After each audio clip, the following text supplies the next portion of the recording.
नमस्कार।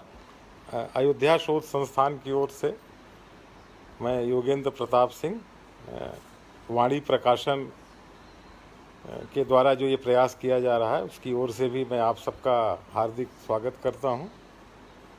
और एक बड़ा अवसर मिला है कि इत्मीनान से घर में बैठकर आपसे बातें करें राम जी के बारे में। वर्तमान संबंधों में राम जी अत्यंत महत्वपूर्ण हैं और जब माननीय उच्चतम न्यायालय ने भी राम जी को उनके जन्म स्थान को जब प्रमाणित कर दिया तब उसके दावेदार और उसके विभिन्न आयामों पर चर्चा करने वाले लोग बहुत हैं। 20 वर्षों के शोध में हमने जो निष्कर्ष प्राप्त किए हैं, जो नवनीत मिला है, वो वाणी प्रकाशन के इस प्रयास से हम आपके सामने रखना चाहेंगे। राम एक बहुत छोटा शब्द है, लेकिन इसके बहुत आयाम हैं और उस आयामों में एक सबसे बड़ा आयाम है उनके धार्मिक पक्ष का। राम 5 लाख साल पहले पैदा हुए कि क्या थे, उनका धार्मिक क्या महत्व है, हम उसके उन धर्माचार्यों के बीच में नहीं आएंगे। उनके विशेषज्ञ धर्म के विशेषज्ञ हैं, आस्था जिनका मुख्य आधार है। एक बहुत बड़ा वर्ग है एक राम के बारे में जो उनके पुरातात्विक साक्ष्य के बारे में, हम उस पर भी बात नहीं करेंगे। माननीय उच्चतम न्यायालय ने भले उसमें फैसला दे दिया, लेकिन मैं इस बात का हमेशा विरोध करता था कि हमें उच्चतम न्यायालय तक जाना ही नहीं चाहिए था। राम जी का जो प्रकरण है वो किसी पुरातात्विक साक्ष्य पर वो निर्भर नहीं है। हम संस्कृति विभाग में हैं अयोध्या शोध संस्थान में, और हम राम के सांस्कृतिक पक्ष पर बात करेंगे। देखिए, धर्म पे राम जो हैं और पुरातत्व में जो राम है, इनमें तो वाद और विवाद है, लेकिन जो संस्कृति में राम है उस पर कोई विवाद नहीं है। जो हमारी जीवन पद्धतियों में राम है उस पर कोई विवाद नहीं है। और ये बहुत सामान्य सी बात है कि राम जन जन में कैसे व्याप्त रहे और कैसे उनका विस्तार हुआ। दुर्भाग्य इस बात का है कि इस पर भारत में कभी भी इस पर चिंतन नहीं हुआ। जैसे हमारे शरीर में रक्त एक बहुत महत्वपूर्ण अवयव है, और रक्त ही जब वो नहीं होगा तो शरीर का कोई मायने नहीं रखता है।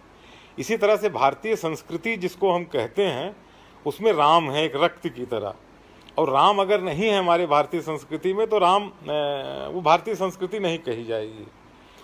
तो जो सांस्कृतिक रूप में जब हमने राम को अवलोकन किया, राम के बारे में जो शोध कार्य किए, यात्राएं की, तो उसके जो महत्वपूर्ण जो बिंदु मिलते हैं, मैं इसके माध्यम से जो आज ये मौका मिला है, मैं कुछ बातें रखना चाहूँगा।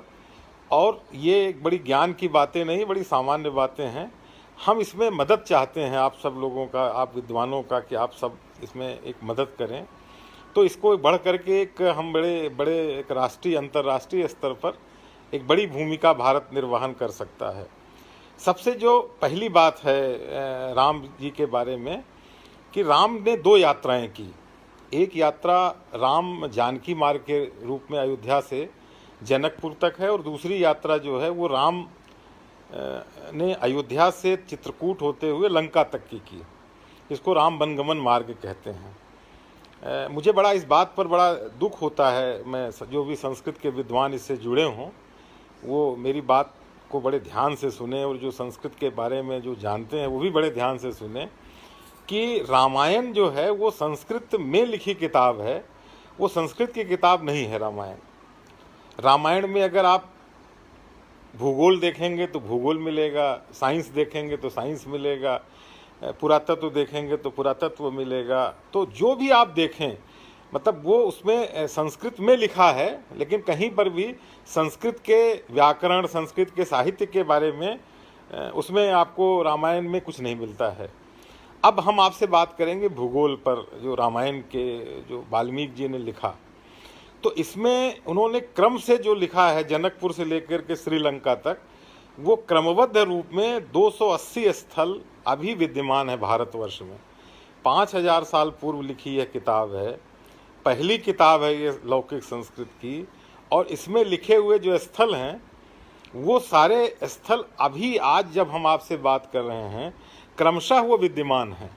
तो क्या ये भूगोल में, ये सबसे पहले भारत के भूगोल में वाल्मीकि रामायण को नहीं पढ़ाना चाहिए? एक ये प्रश्न मैं इस माध्यम से, आपके माध्यम से करना चाहूँगा। और जब हम राम को देखते हैं, राम की वनगमन मार्ग को देखते हैं, तो उसमें एक बड़ा रोचक है, जैसे जो हमने विषय लिया है कि विश्व के जन्म में राम या जीवन पद्धतियों में राम, कि राम जानकी मार्ग की तरफ जब हम चलते हैं तो ये तो एक सामान्य कथा, जैसे लोग कहते हैं कि भाई मिथक है, कथा है, तो मिथक और कथा न हो करके ये आज एक संस्कार है, जीवंत है, ये हमारा इतिहास है। इसको हम संस्कृति के माध्यम से हम प्रस्तुत कर सकते हैं। सवेरे हमने आपके इस माध्यम से, वाणी प्रकाशन के माध्यम से, जो नरेंद्र कोहली जी का जो लाइव प्रसारण आ रहा था उसमें उन्होंने एक बहुत महत्वपूर्ण बात कही थी। उन्होंने कहा कि विवेकानंद जी ने कहा है कि भारत का जो इतिहास है वो विदेशियों ने लिखा है या विदेशी भावना से प्रभावित है, भारत का इतिहास भारतीयों ने नहीं लिखा है। अगर हम राम को आधार बना करके भारत का इतिहास लिखना चाहें तो एक ये बहुत बड़ा इसको आयाम प्राप्त होगा। जैसे मैं आपको राम जानकी मार्ग के बारे में बताऊं, राम जी ने यात्रा की और राम जानकी मार्ग के रूप में जब वो आगे बढ़ते हैं तो आज आप देखिए कि जनकपुर, जो वर्तमान है जनकपुर है, वहाँ पर जो इस समय जो विवाह की पद्धति है, जो भी इसमें झा जुड़े होंगे या मैथिल के ब्राह्मण होंगे, मैथिल इलाके के लोग होंगे, वो मेरी बात से इत्तेफाक करेंगे कि आज भी बिहार में अपनी पत्नी से 2 बार विवाह होता है। राम जी जब गए थे तो राम जी ने एक विवाह तो उनका धनुष यज्ञ के बाद हुआ स्वयंवर में, और दूसरा विवाह हुआ जब दशरथ जी पूरे दल बल के साथ गए थे अयोध्या से। तो अगर आप देखिए कि 5000 सालों में के बाद भी हम अपने संस्कारों में राम जी को रखे हुए हैं, तो ये एक मिथक तो नहीं हो सकता है। अब इसके प्रमाण जब मैंने खोजने शुरू किए तो इसके साथ मैंने कलाओं का, जब संस्कारों का जब प्रमाण देखा, वो बड़ी मज़ेदार है। जैसे रामलीलाएँ जो होती हैं जनकपुर में, उन रामलीलाओं में जन्म जानकी जी का होता है, राम जन्म नहीं होता है।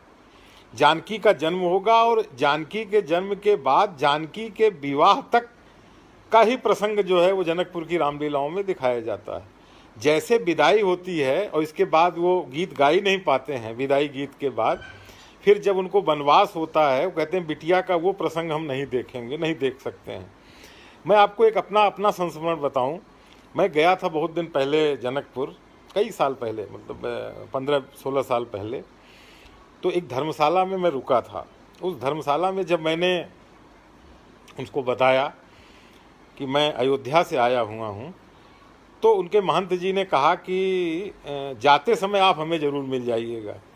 तो मैं जाते समय जब मैं पेमेंट करने के लिए उनके काउंटर पे गया तो उन्होंने कहा कि एक मिठाई का डिब्बा दिया और एक लिफाफा दिया मुझे, और मैंने कहा भाई पेमेंट कितना बनता है? बोले नहीं, पेमेंट तो हम ले ही नहीं सकते, आप हमारी बेटी के यहाँ से आ रहे हैं, ये मिठाई रखी है। और ऊपर से उन्होंने 101 रुपया मुझे लिफाफे में दिया। अब आप सोचिए कि आज के समय में अगर 5000 साल पुरानी मान्यता को कोई मानता है, हमारी जीवन पद्धतियों में, हमारे विवाह संस्कारों में मिलता है, तो फिर हम उसको कैसे मान लें कि राम हमारे नहीं हैं? दूसरा, हम आपको कलाओं के रूप में देखते हैं कि जब चित्रकला के रूप में अगर हम आपसे बात करें, मूर्तिकला के रूप में आपसे बात करें, तो अवध में रामलीलाओं में राम का जन्म होता है, और राम के जन्म के बाद राजगद्दी बहुत प्रमुख है, और भरत मिलाप यहाँ उत्तर भारत में बहुत महत्वपूर्ण है। मिथिला में जब हम जाते हैं तो वहाँ राम जन्म नहीं होता है, वहाँ पर दुल्हा राम के रूप में राम मान्य हैं। आप मधुबनी की किसी भी पेंटिंग में देख लीजिए, किसी भी मधुबनी पेंटिंग में राम, बाल रूप राम में रामलला का आपको कोई भी पेंटिंग नहीं मिलेगी। प्रयोग के रूप में भले करते हो, मान्यता नहीं है। मान्यता दुल्हा राम के रूप में है। वो राम धनुष नहीं लिए हुए हैं, वो जयमाल लिए हुए हैं, माता जानकी के साथ हैं। तो अब इसके बाद जब राम दंडकारण्य में जाते हैं वनवास के बाद, जैसे मध्य प्रयागराज से आगे बढ़ते हैं दंडकारण्य में, तो फिर वहाँ पर वनवासी राम हैं। वहाँ राम हैं, लक्ष्मण हैं और माता सीता हैं।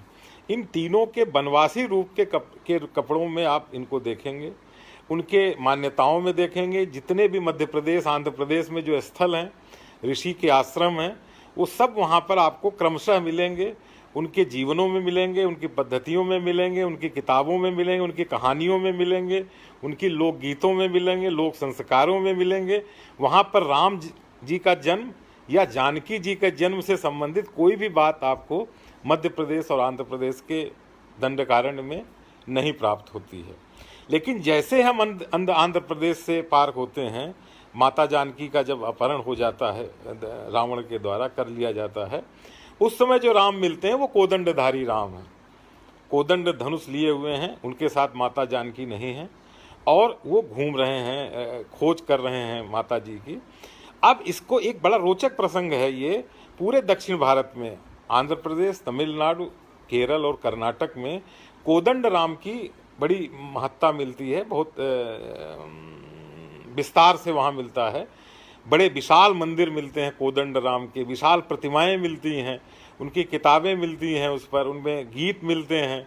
और आप पूरे आंध्र प्रदेश, केरल, कर्नाटक में जाएंगे, हर घर के सामने 2 या 3 घरों के बीच में एकदम शिखर के मध्य में कोदंड राम की प्रतिमा आपको अवश्य मिलती है।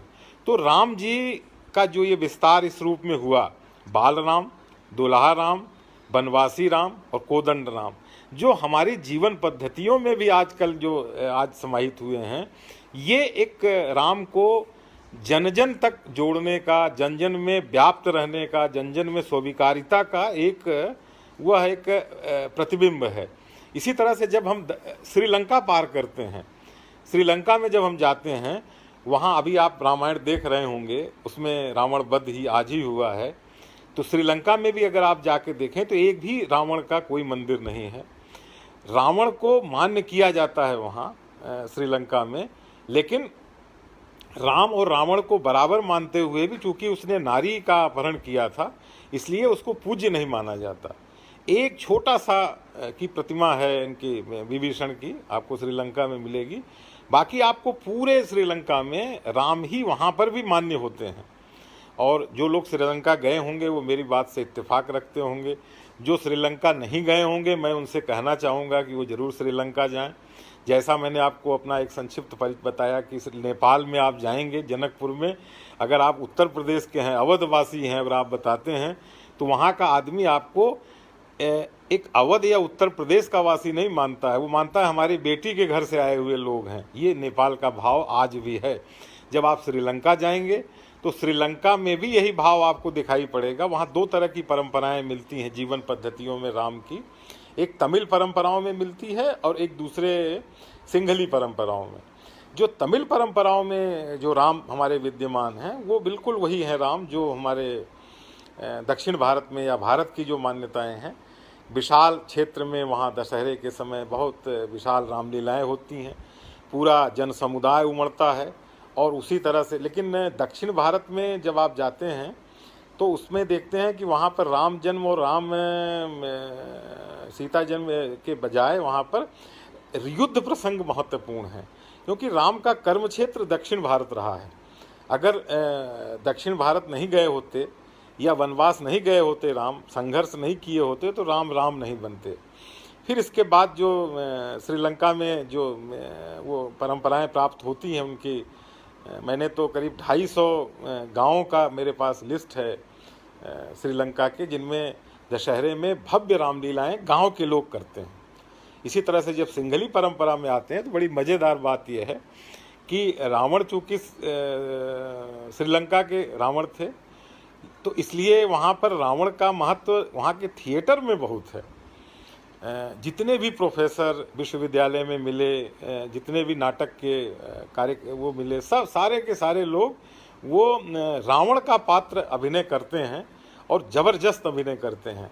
अगर निसंकोच मैं कहना चाहूँगा कि भारत में राम के ऊपर नाटक अगर देखा जाए तो सबसे अच्छे नाटक जो हैं वो श्रीलंका में से अच्छे नाटक भारत में अभी तक नहीं बने हैं, क्योंकि वो जीवंत अभिनय करते हैं और वो भी मानते हुए कि राम एक